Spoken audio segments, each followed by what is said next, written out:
1년 1독 성경 읽기 오늘은 104일째입니다.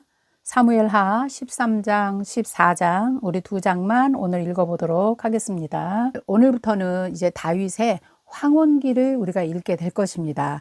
우리가 전성기 잘 읽어봤지요. 이제 다윗의 황혼기는 어떻게 되는 것인가 우리가 관심을 갖고 오늘 한번 읽어보도록 하겠습니다. 13장부터는 이제 다윗이 지은 죄의 결과가 이제 나온다 이렇게 생각하시면 될 것 같아요.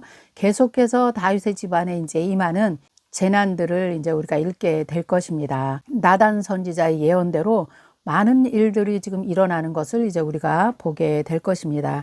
하나님의 마음을 감동시켰던 다윗, 그러나 큰 범죄를 저지른 후에는 그의 황혼기가 많이 힘들어졌구나 하는 것을 우리가 오늘 보게 될 것입니다.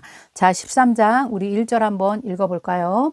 1절 그 후에 이 일이 있으니라. 그 후는 다윗과 밧세바 사건이죠. 이 일들이 있은 후에 다윗의 아들 압살롬에게 아름다운 누이가 있으니 이름은 다말이라. 다윗의 다른 아들 암논이 그를 사랑하나 그는 처녀이므로 어찌할 수가 없는 줄을 알고 암논이 그의 누이 다말 때문에 우라로 말미암아 병이 되니라. 암논에게 요나답이라고 하는 친구가 있으니 그는 다윗의 형 시므아의 아들이고 심히 간교한 자라. 그가 암논에게 이르되 왕자여 당신은 어찌하여 나날이 이렇게 파리하여 가느냐 내게 말해주지 아니하겠느냐. 암논이 말하되 내가 아우 압살롬의 누이 다말을 사랑함이니라 하니라. 그러니까 요나답이 이제 그에게 너는 이렇게 한번 해봐라 이렇게 또 이제 방법을 가르쳐 주네요. 5절 요나답이 그에게 이르되 침상에 누워서 병든 채를 하다가 내 아버지가 너를 보러 오거든 너는 그에게 말하기를 원하건대 내 누이 다말이 와서 내게 떡을 먹이되 내가 보는 데서 떡을 차려 그의 손으로 먹여주게 하옵소서 하라니 암논이 곧 누워서 병든 채 하다가 왕이 와서 그를 볼 때에 암논이 왕께 아뢰되 원하건대 내 누이 다말이 와서 내게 보는 데서 과자 2개를 만들어 그의 손으로 내게 먹여주게 하옵소서. 다윗이 오니까 또 이렇게 정말 아픈 척 하면서 누워서 이런 것을 부탁을 하네요. 자, 7절 보니까 다윗이 사람을 그의 집으로 보내서 다말에게 이르되 이제 내 오라버니 암논의 집으로 가서 그를 위하여 음식을 차리라 한지라. 다말이 그 오라버니 암논의 집에 이름에 그가 누웠더라. 다말이 밀가루를 가지고 반죽하여 그가 보는 데서 과자를 만들고 그 과자를 굽고 그 냄비를 가져다가 그 앞에 쏟아 놓아도 암논이 먹기를 거절하고 암논이 이르되 모든 사람을 내게서 나가게 하라 하니 다 그를 떠나가니라. 암논의 생각은 정말 그 떡을 먹고 싶어서 하는 것이 아니었죠. 아주 나쁜 생각을 가지고 이제 이렇게 일을 진행해 나가는 걸 볼 수 있습니다.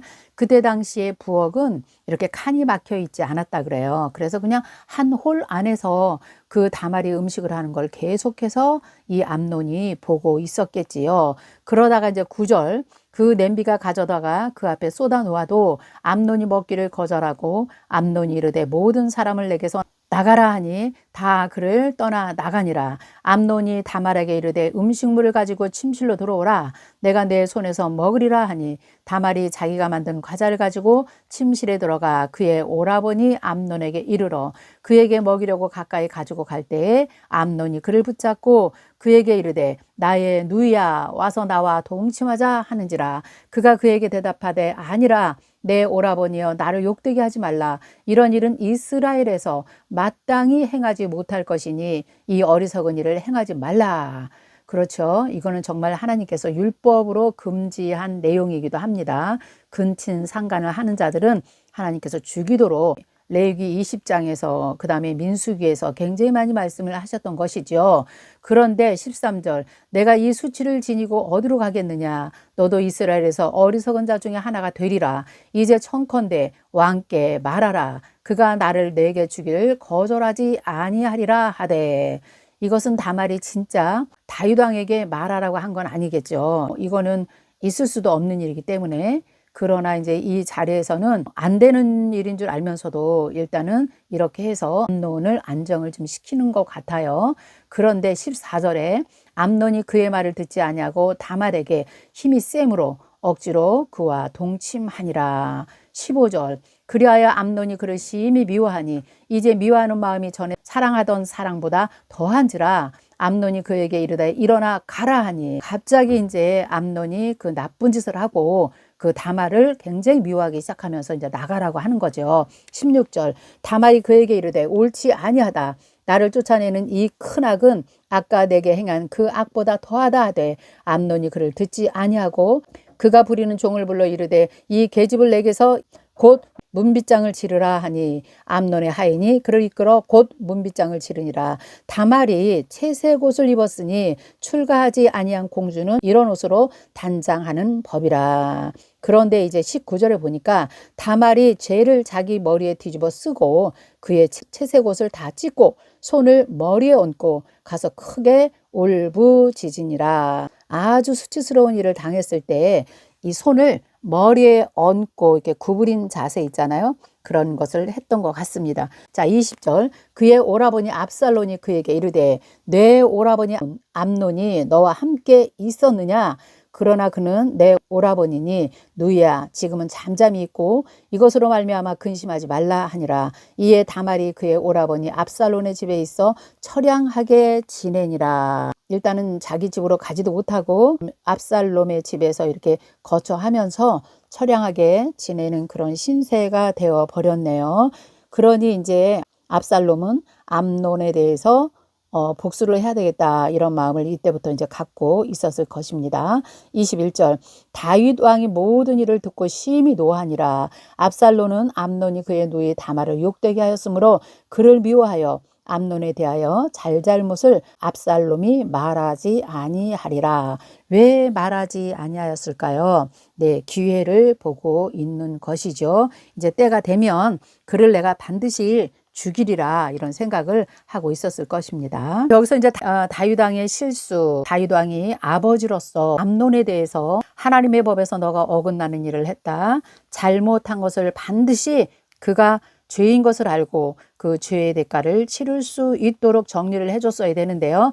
여기서 이제 다윗이 그 일을 하지 못합니다. 그래서 이제 압살롬과 암논의 살인 사건이 이제 일어나게 되는 것이죠. 이것을 하지 못해서 이제 다윗의 처사 때문에 그 집안에 이제 큰 비극이 이제 오게 되는 것도 우리가 이제 알아야 될 것 같습니다.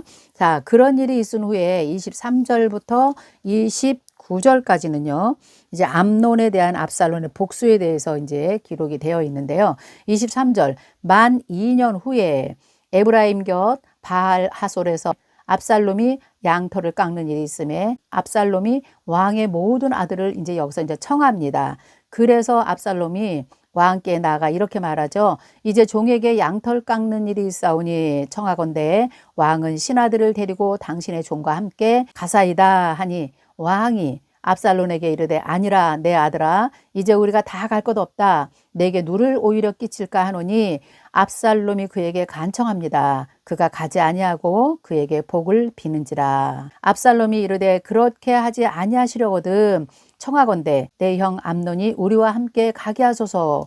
왕이 그에게 이르되 그가 너와 함께 갈 것이 무엇이냐 하되 압살롬이 간청하매 왕이 암논과 왕의 모든 아들을 그와 함께 그에게 보내니라. 다윗만 가지 않고 모든 왕자들을 다 이제 압살롬의 그 양털 깎는 축제에 다 보냈다는 것이죠. 그래서 28절 압살롬이 이미 그의 종들에게 명령하여 이르기를 너희는 이제 암논의 마음이 술로 즐거워할 때에 때를 자세히 보다가 내가 너희에게 암논을 치라 하거든 그를 죽이라. 두려워하지 말라. 내가 너희에게 명령한 것이 아니냐. 너희는 담대히 용기를 내라. 그래서 압살롬이 이제 미리 지시를 하네요. 자기 종들에게. 압살롬의 종들이 압살롬의 명령대로 암몬에게 행하매 왕의 모든 아들들이 일어나 각기 노새를 타고 도망하니라. 30절 그들이 길에 있을 때 압살롬이 왕의 모든 아들들을 죽이고 하나도 남기지 아니하였다 하는 소문이 다윗에게 이제 소문이 들어간 거죠. 왕이 곧 일어나서 자기의 옷을 찢고 땅에 들어 눕고 그의 신하들도 다 옷을 찢고 모셔 선지라. 왜 이렇게 슬펐냐면요, 이제 아들들이 다 죽었다는 것은 자기의 뒤를 이을 왕자가 한 명도 없는 것이고, 이런 비극이 지금 온 것은 자기가 하나님께 범죄하는 것 때문에 이런 것이다 하고, 자기의 옷을 찢고 이제 땅에 엎드려서 자기의 옷을 찢고 땅에 들어 눕고 그의 신하들도 다 옷을 찢고 모셔 선지라. 그런데 그때 요나답이 나타납니다. 내 주여, 젊은 왕자들이 다 죽임을 당한 줄로 생각하지 마소서. 오직 암논만 죽었습니다. 그가 압살롬의 누이 다말을 욕되게 한 날부터 압살롬이 결심을 한 것입니다. 그러한즉 내 주 왕이여, 왕자들이 다 죽은 줄로 생각하여 상심하지 마옵소서. 오직 암논만 죽었습니다. 이렇게 이제 보고를 하네요. 34절. 이에 압살롬은 도망하니라.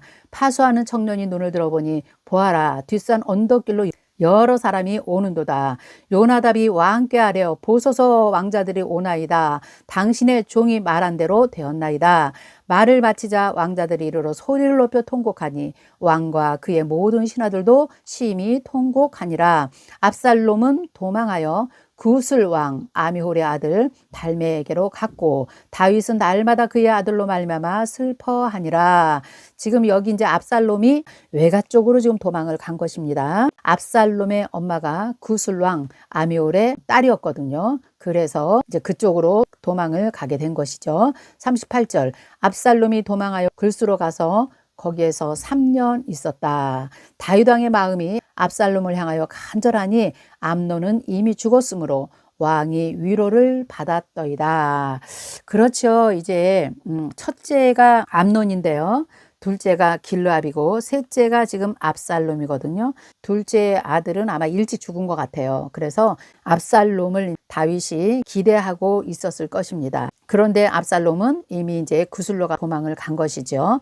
자, 13장의 내용이 이미 나단 선지자가 예언한 대로 지금 여기서 이제 그 예언이 계속해서 이루어지고 있는 것입니다. 12장 10절에서 나단 선지자가 칼이 뇌 집에서 영원히 떠나지 아니하리라, 이 예언이 지금 여기서 지금 성취가 된 사건이다, 이렇게 우리가 보면 될 것 같아요. 자, 이제 계속해서 우리 14장 볼까요? 14장은 압살롬 예루살렘으로 돌아오다. 자, 이제 살인죄를 저지르고 어쨌든 이제 망명을 한 거잖아요. 그런데 그 압살롬을 다시 돌아오도록 하는 그런 일을 이제 하게 되는데요. 그 일에 앞장선 사람이 누구냐면 요압 장군이에요. 요압도 생각이 있었겠죠. 다윗은 이제 노년기에 접어들었고 다음에 왕을 누가 계승할 것이냐, 이제 압살롬밖에 없거든요. 그 줄에 또 자기가 서야 되니 이제 이 압살롬에게 잘 보여야 되지 않겠습니까?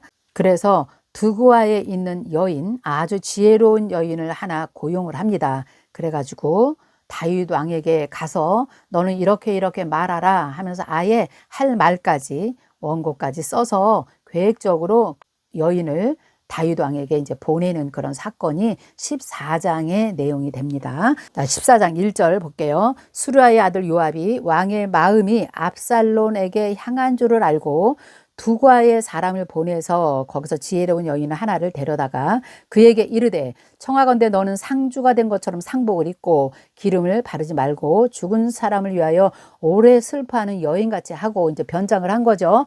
왕께 들어가서 그에게 이러이러하게 말하라. 요압이 그의 입에 할 말을 넣어주니라.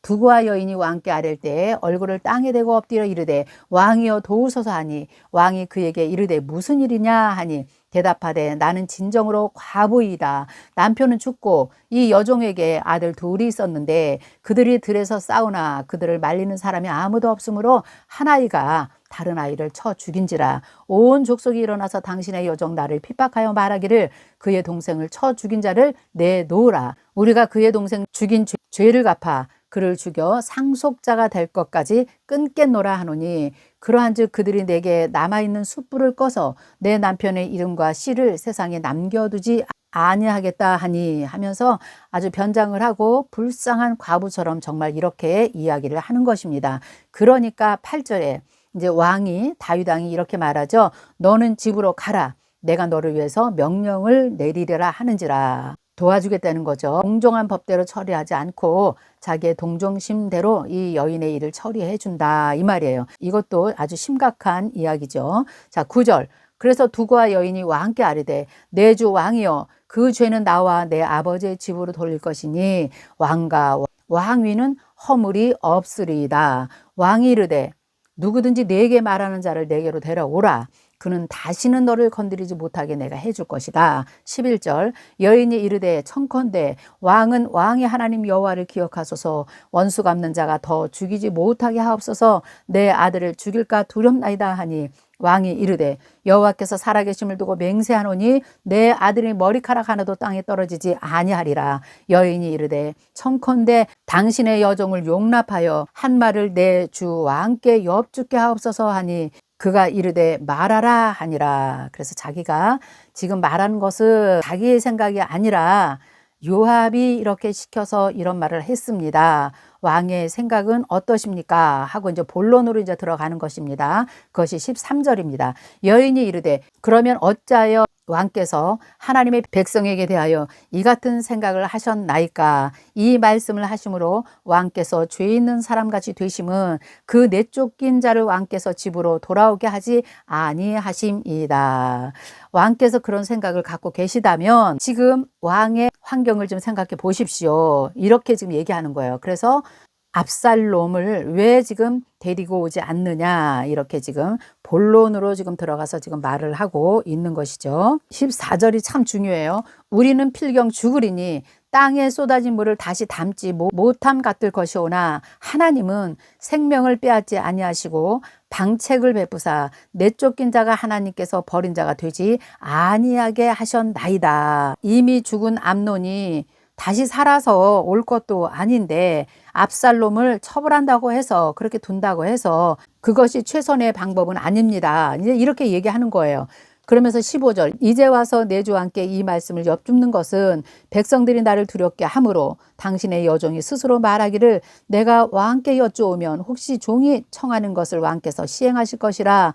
왕께서 들으시고 나와 내 아들을 함께 하나님의 기업에서 끊을 자의 손으로부터 주의 종을 구원하심이라 함이니라. 당신의 여종이 또 스스로 말하기를 내 주 왕의 말씀이 나의 위로가 되기를 원하나이다 하였사오니 이는 내 주 왕께서 하나님의 사자같이 선과 악을 분간하심이라. 원컨대 왕의 하나님 여호와께서 왕과 같이 계시옵소서. 그러면서 이 판단력이 흐려 있는 이 다윗에게 지금 아부의 말을 이 여인이 하는 거예요. 자, 다윗이 지금 사실 판단력이 없습니다, 지금. 그런데 다윗이 천사처럼 사리가 밝고 당신은 하나님처럼 판단력이 뛰어난 사람입니다. 이렇게 하면서 아부를 지금 하고 있는 거예요. 그런데 이제 18절에 보면 왕이 좀 이상한 거예요. 그래서 그 여인에게 묻습니다. 내게 숨기지 말라. 여인이 이르되 내 주 왕은 말씀하옵소서. 왕이 이르되 이 모든 일에 요압이 너와 함께 하였느니라. 여인이 이르되 맞습니다. 이것은 제가 한 것이 아니라 왕의 종 요압이 내게 명령하였고 그가 이 모든 말을 왕의 여종의 입에 넣어 주었습니다. 20절 이는 왕의 종 요압이 이 일의 형편을 바꾸려 하여 이렇게 함이니이다. 내 주 왕의 지혜는 하나님의 사자의 지혜와 같아서 땅에 있는 일을 다 아시나이다 하면서 계속 아부를 하죠. 왕이 요압에게 이르되 내가 이 일을 허락하였으니 가서 청년 압살롬을 데려와라. 요압이 땅에 엎드려 절하고 왕을 위해서 복을 빌고 요압이 이르되 내 주 왕이여 종의 구함을 왕이 허락하시니 종이 왕 앞에서 은혜 입은 줄을 오늘 알았나이다. 요압이 일어나서 구슬로 가서 압살롬을 이제 데리고 예루살렘으로 옵니다. 왕이 이르되 그를 그의 집으로 물러가게 하여 내 얼굴을 볼 수 없게 하라 하며 압살롬이 자기 집으로 돌아가고 왕의 얼굴을 보지 못하니라. 자, 데리고 오는 것까지는 좋았어요. 그런데 그 다음 일도 다윗이 진행하지 않았어요. 그냥 자기 집에 머물게 하고 방치해 둔 것입니다. 이것이 이제 압살롬이 반란을 일으키게 된 동기를 또 만들게 되지요. 지금 다윗이 노년에 엄청 많은 실수를 지금 하고 있습니다. 25절입니다. 온 이스라엘 가운데서 압살롬 같이 아름다움으로 크게 칭찬받는 자가 없었으니 그는 발바닥부터 정수리까지 흠이 없음이라. 그의 머리털이 무거움으로 연말마다 깎았으며 그의 머리털을 깎을 때에 그것을 달아본즉 그의 머리털이 왕의 저울로 200세겔이었더라. 그래서 이 압살롬도 사울처럼 백성들이 원하는 왕의 모델이에요. 사실 그렇게 잘생겼다는 거죠. 그리고 머리털이 얼마나 무거우면 그 머리털을 1년에 한 번씩 깎는데 왕의 저울로, 그러니까 백성들의 저울이 아니고요. 왕의 저울로 200세겔. 이게요, 한 4kg 정도 되는 거랍니다. 머리카락 무게가 4kg 정도. 1년 동안 자라서 자른 게 어마어마하죠. 자, 27절입니다. 압살롬이 아들 셋과 딸 하나를 낳았는데 딸의 이름은 다말이라. 그는 얼굴이 아름다운 여자더라. 압살롬에게 아들 셋이 있었는데 아들의 이름 나오지 않고 딸 이름만 나온 것을 보니까 아들들도 오래 살지는 않았던 것 같아요. 28절. 압살롬이 2년 동안 예루살렘에 있으되 왕의 얼굴을 보지 못하였으므로 압살롬이 요압을 왕께 보내려 하여 압살롬이 요압에게 사람을 보내 부르되 그에게 오지 아니하고 또다시 그에게 보내되 오지 아니하였다.